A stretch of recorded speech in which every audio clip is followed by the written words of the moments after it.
믿음과 선택, 믿음과 선택이라는 제목으로 말씀 전하도록 하겠습니다. 오늘 본문 말씀은 믿음의 직접적인 원인이 무엇인가를 우리들에게 보여주고 있습니다. 그것은 하나님의 선택과 부르심이라는 것입니다. 65절에 보시면 또 이르시되 그러므로 전에 너희에게 말하기를 내 아버지께서 오게 하여 주지 아니하시면 누구든지 내게 올 수 없다 하였노라 하시니라 라고 말씀하고 계십니다. 어떤 사람들은 하나님의 선택 자체를 거부하기도 하고 사랑의 하나님께서 어떻게 어떤 사람은 선택하시고 어떤 사람은 유기하실 수 있는가라는 것에 대해서 반론을 제기하고 또한 반감을 가지기도 합니다. 그러나 이것은 분명히 잘못된 태도입니다. 성경은 분명히 하나님의 선택을 강조하고 있기 때문입니다. 사도행전 18장 10절에 보시면 내가 너와 함께 있음에 어떤 사람도 너를 대적하여 해롭게 할 자가 없을 것이니 이는 이 성중에 내 백성이 많음이라 하시더라 라고 하나님께서 말씀하고 계십니다. 사도 바울이 고린도에 이르러서 복음을 전할 때에 유대인들이 사도 바울의 복음에 대해서 대적하는 그러한 일이 일어나게 됩니다. 그 가운데서 하나님께서 바울 사도에게 하시는 말씀이 두려워하지 말고 내가 너희에게 분부한 모든 것을 전하라 라고 하시면서 전한 그 말씀이 이 성중에 내 백성이 많다라고 말씀하시는데 내 백성이라는 이 말씀을 통해서 하나님께서 택한 하나님의 백성이 있었다는 것을 알 수가 있고 에베소서 1장 4절 말씀해 보시면 곧 창세전에 그리스도 안에서 우리를 택하사 우리로 사랑 안에서 그 앞에 거룩하고 흠이 없게 하시려고 라는 말씀을 통해서도 창세 전부터 예수 그리스도 안에서 택한 백성이 있었다라는 것을 알 수가 있다는 것이죠. 우리는 하나님의 선택의 기준이 무엇인지는 알 수가 없습니다. 우리 눈으로 보기에도 저 사람은 인격적으로 상당히 문제 있다라고 보이는 사람도 예수님을 신실하게 믿는 그런 모습을 볼 수가 있습니다. 성격이 불같고 또 어떻게 보면 인간적인 부분에서는 부족한 부분이 많은데도 불구하고 또 어떤 면에서 보면 정말 하나님 앞에 바로 서려고 하는 그런 모습도 보이는 것을 보게 된다는 것이죠. 그런 것을 볼 때에 믿지 않는 사람이 더 인격적으로 볼 때는 더 나은 것 같고 더 선하게 보이는 그런 많은 부분들이 있는데도 불구하고 더 못한 사람이 교회 안에서 하나님을 찬양하는 그런 모습을 볼 때에 하나님의 선택의 기준이 과연 무엇인지 거기에 대해서 우리도 도저히 알 수 없는 그런 경우들도 많이 볼 수가 있다는 것이죠. 그러나 분명한 것은 하나님의 선택이 있다는 것입니다. 그리고 그 하나님의 선택에 대해서 우리는 왜라든지 어떻게라는 질문에 대해서는 삼가야 한다는 것입니다. 절대 주권자이신 하나님의 영역에 관해서 우리가 마치 완전히 알 수 있다는 그런 생각을 가지고 거기에 대해서 왜라든지 어떻게 하나님께서 저렇게 할 수 있는가라는 그러한 질문을 가지는 것은 피조물인 인간이 하나님의 영역에 대해서 간섭하는 그러한 교만한 행위이고 불경건한 그러한 행위일 수 있기 때문입니다. 예수님은 당신의 말씀이 바로 영이고 생명이다라고 말씀하셨습니다. 63절에 보시면 살리는 것은 영이니 육은 무익하니라. 내가 너희에게 이런 말은 영이요 생명이라 라고 말씀하고 계십니다. 이 말씀은 예수님의 말씀 속에는 생명의 영과 생명의 능력이 존재한다라는 그런 의미를 가지고 있습니다. 이는 언제 어디서든지 주님의 말씀이 있는 곳에는 새 생명의 역사가 일어난다는 것을 의미합니다. 그런데 여전히 예수님의 말씀을 받아들이지 않는 그러한 사람들도 있다는 것이죠. 주님의 말씀이 선포되는 곳에는 새 생명의 역사가 나타나는데도 불구하고 그 가운데는 전혀 주님의 말씀을 받아들이지 않고 그로 인해서 믿지 않는 그러한 사람들도 있다는 것입니다. 그리고 이들은 예수님의 말씀을 이해할 수 없었기 때문에 다른 말로 표현한다면 자기가 원치 않는 그러한 모습을 주님께서 보이고 계시기 때문에 결국은 예수님을 버리고 떠나는 그러한 사람들도 많이 있다는 것입니다. 그런데 이 불신의 무리 중에 가룟 유다도 포함되어 있는 것을 보게 됩니다. 64절에 보시면 그러나 너희 중에 믿지 아니하는 자들이 있느니라 하시니 이는 예수께서 믿지 아니하는 자들이 누구며 자기를 팔자가 누구인지 처음부터 아심이러라 라고 기록되어 있습니다. 가룟 유다는 사도들의 수에는 들어 있었지만 처음부터 믿지 아니하는 자였고 예수님께서는 이미 이것을 알고 계셨다는 것입니다. 여기서 우리는 한 가지 의문을 제기할 수 있습니다.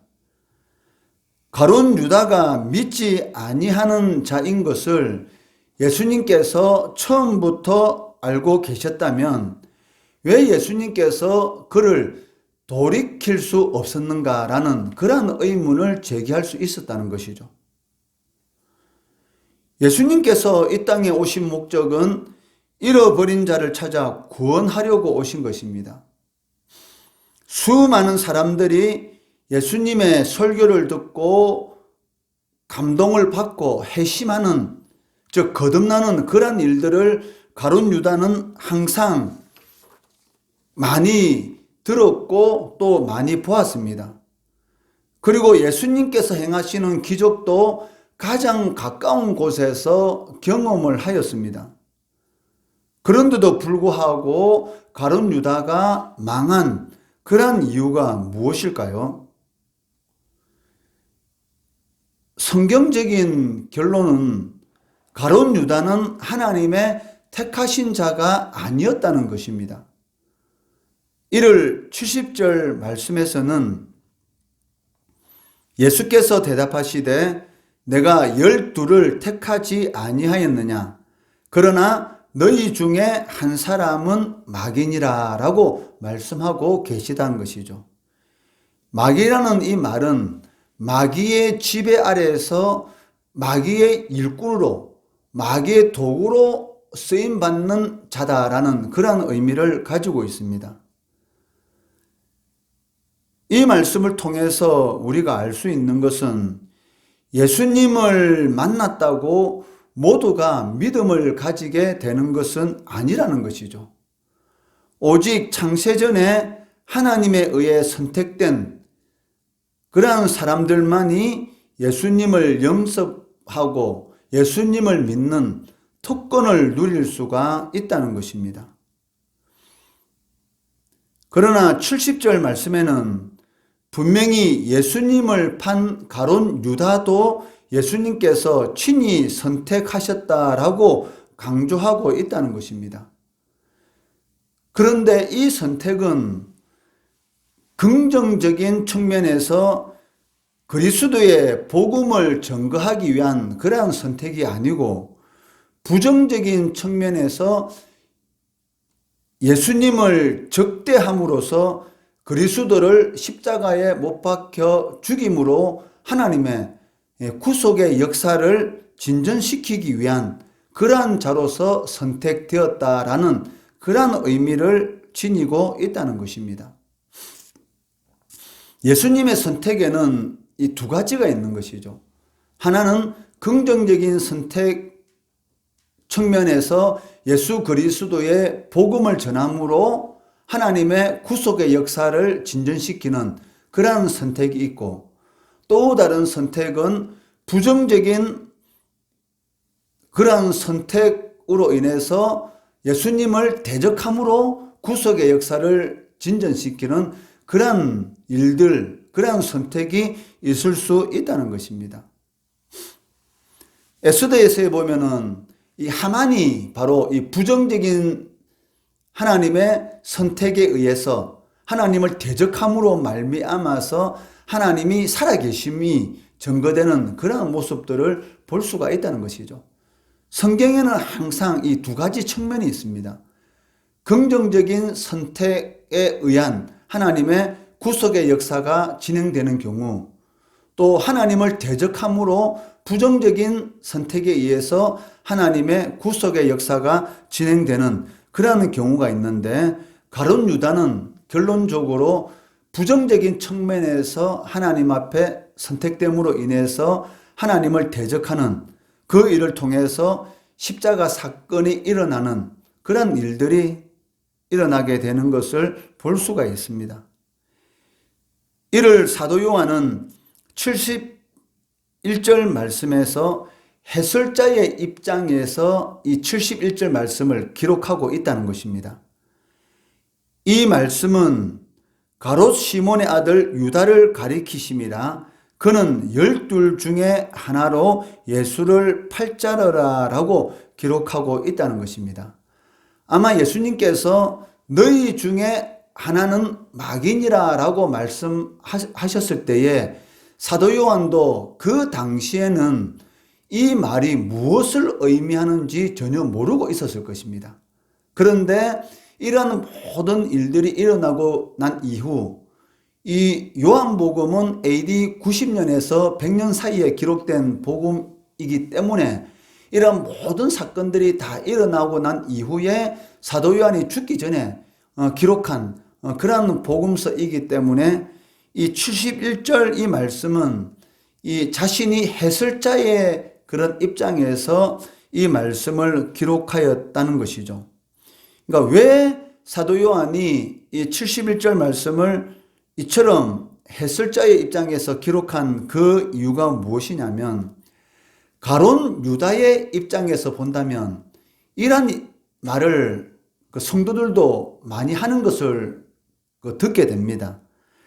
가론 유다의 입장에서 보면은 억울한 것이 아니냐. 하나님의 구속 역사 계획 가운데 가론 유다가 한 행위는 하나님의 뜻이었기 때문에 가론 유다로서는 전혀 거역할 수 없는 일이었다라고 주장할 수가 있다는 것이죠. 하나님의 뜻 가운데서 이러한 일들이 진행되었기 때문에 가룟 유다에게 책임을 물을 수는 없는 것이 아니냐라는 이러한 주장을 할 수가 있기 때문에 사도 요한이 이 71절 이 말씀을 기록하면서 그렇지 않다는 것이죠. 그렇지 않다는 의미로서 이 말씀을 기록했습니다. 즉, 이 예수를 팔자더라라고 말을 할 때에 이 판다라는 이 단어는 오랫동안 이 일을 계획 중에 진행한다라는 그런 의미를 지니고 있습니다.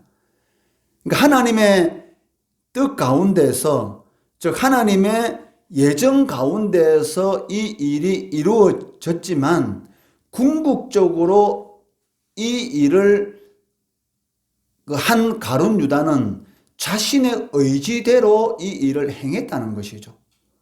이것을 사도 요한은 지금 강조하고 있다는 것입니다.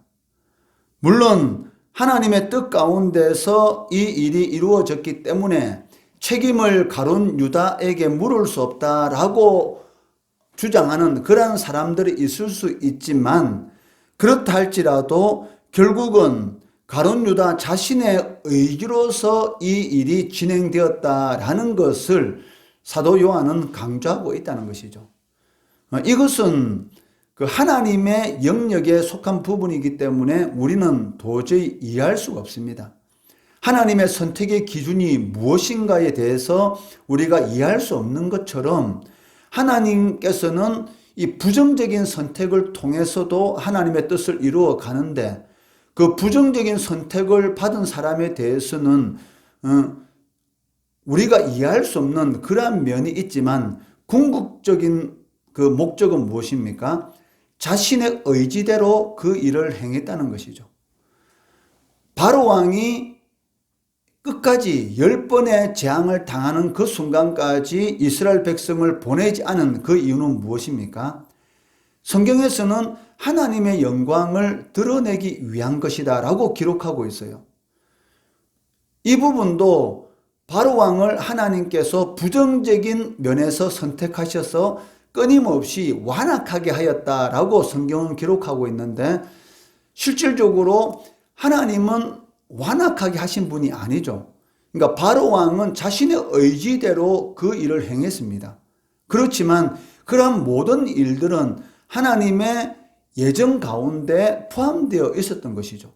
그러니까 이러한 부분들은 우리는 도저히 이해할 수가 없습니다. 이해할 수 없는 부분들은 이해할 수 없는 하나님의 영역으로 그냥 놓아둬야 되는 것이지, 이것을 우리가 이해하려고 노력하면 그때부터 이 잘못된 신앙으로 흘러갈 수가 있다는 것이죠. 삼위일체라는 그런 부분도 마찬가지죠. 나와 아버지는 하나이니라 라고 예수님께서 말씀하신 것처럼 예수님이 바로 하나님이시다라고 말씀하셨습니다. 육신의 몸을 입고 있는 예수님께서 나와 아버지는 하나이시다라는 이 말을 들은 유대인들이 예수님을 돌로 치려고 했습니다. 그 이유가 무엇이냐면, 인간의 이성으로는 도저히 이해할 수 없는 부분이라는 것이죠. 이해할 수 없는 부분은 그대로 그냥 가만히 놓아두어야 하는데도 불구하고, 그것을 인간의 이성으로 이해하려고 하다 보니까 결국은 하나님을 대적하는 그러한 일을 유대인들이 행하게 되었다는 것입니다. 말씀을 맺겠습니다. 오늘 본문 말씀을 통해서 우리가 확신할 수 있는 것은, 하나님의 선택의 기준이 무엇인지는 알 수 없지만 분명히 하나님의 선택이 있다는 것을 성경은 많은 말씀들을 통해서 강조하고 있다는 것입니다. 그리고 하나님의 선택과 부르심이 없이는 예수님에 대한 믿음이 일어나지 않는다는 것입니다. 오직 창세전에 하나님에 의해 선택된 사람들만이 예수님을 영접하고 믿을 수 있는 그러한 특권을 누릴 수가 있다는 것이죠. 이러한 특권을 누릴 수 있다는 것, 오직 하나님의 은혜입니다. 하나님의 은혜가 없이는 예수 그리스도요, 그리고 하나님의 아들이라고 고백할 수가 없다는 것이죠. 이 은혜에 항상 감사하시고 감격하시고, 그리고 하나님의 기쁨이 되시는 성도 되시기를 주의 이름으로 축원합니다.